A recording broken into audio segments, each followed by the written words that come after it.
Welcome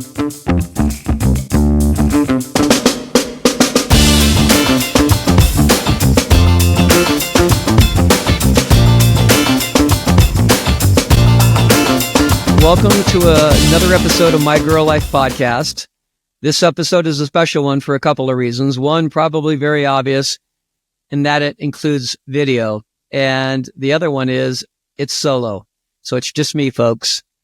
I'm going to be doing these on a regular basis, and I'm going to call these episodes Tuck and Talk. Yes, you heard that right. Tuck and Talk. These will be shorter episodes, part of the My Girl Life podcast. And I'll be discussing current events and topics as well as my personal opinions on certain things having to do with cross-dressing, the trans community, the LGBTQ community in general. And I'm really looking forward to producing these episodes, so I hope you enjoy them. So with that being said, let's get started. I wanted to put my 2 cents in on the topic of gender-affirming care for minors and puberty blockers. This is not a technical nor a medical opinion by any stretch, obviously. It's just an opinion from an observer. My opinion is largely formed from watching the reality show I Am Jazz. I don't know if any of you have seen that, but it's fascinating. It's 8 seasons long. Jazz Jennings is a transgender woman whose family had a reality show which documented her and her family's life from her age about 14 to 22. Jazz was assigned male at birth. She was diagnosed with gender dysphoria in childhood, making her one of the youngest publicly documented people to be identified as gender dysphoric. Now, my opinion is not about the gender dysphoria diagnosis at such a young age, which is pretty amazing in and of itself, but I wanted to comment on a couple of things. One being that even though the show started when she was 14, they showed videos of her, or I should say him, at the age of 4. Now, if you watch that little boy, even at age 4 years old, you can see that he knew he was a girl. He would convey that he was a girl as soon as he could speak. He told his family that. He told other people that.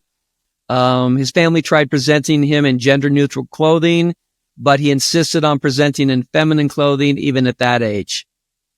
He knew he was a girl. Now, do I think even when something is that obvious at age 4 should be acted upon or accommodated?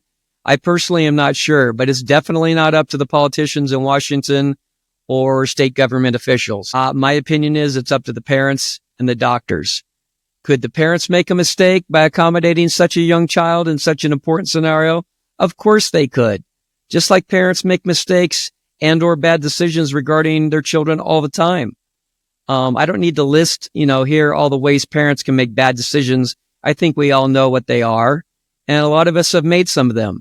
And some of them have lasting effects.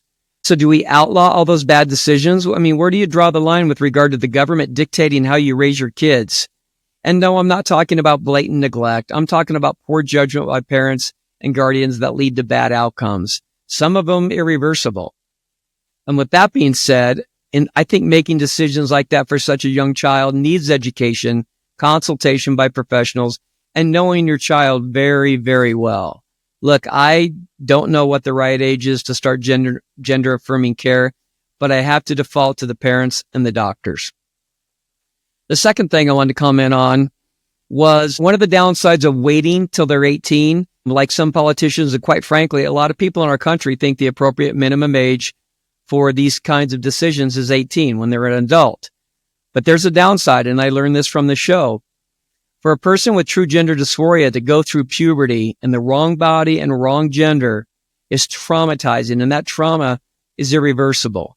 Those kids will never get that time back. This can have a lifelong negative impact on those people. One of the downsides, however, I learned from the show is if you start puberty blockers too early, you stunt the growth of the penis, which doesn't leave a lot to convert into the female parts later on. So that's a consideration as well. But I don't think it's as consequential as going through the trauma of puberty in the wrong body and the wrong gender. So what's the right answers? Quite honestly, I don't know. But I sure as hell know it shouldn't be decided by politicians in Washington or state government officials. It should be decided by the parents, the child, and the doctors. And that's my opinion. So having watched 8 seasons of I Am Jazz and watching her journey from age 14 to about 22, was extremely educational. And while I understand it's just one story, one journey, it's a real one and one you could witness to a large degree firsthand. It's too bad everybody doesn't have the opportunity to, in a sense, walk in somebody else's shoes by watching the show to know what really goes on in the situations like that with the family and the person. I think there'd be a lot more empathy, understanding, which would go a long way for those people and the families going through these situations. And I can tell you that these things are real and these things have real causes and effects. So there you have it. Hopefully that stimulated some thoughts and conversations, and I would love to hear your feedback. Thanks.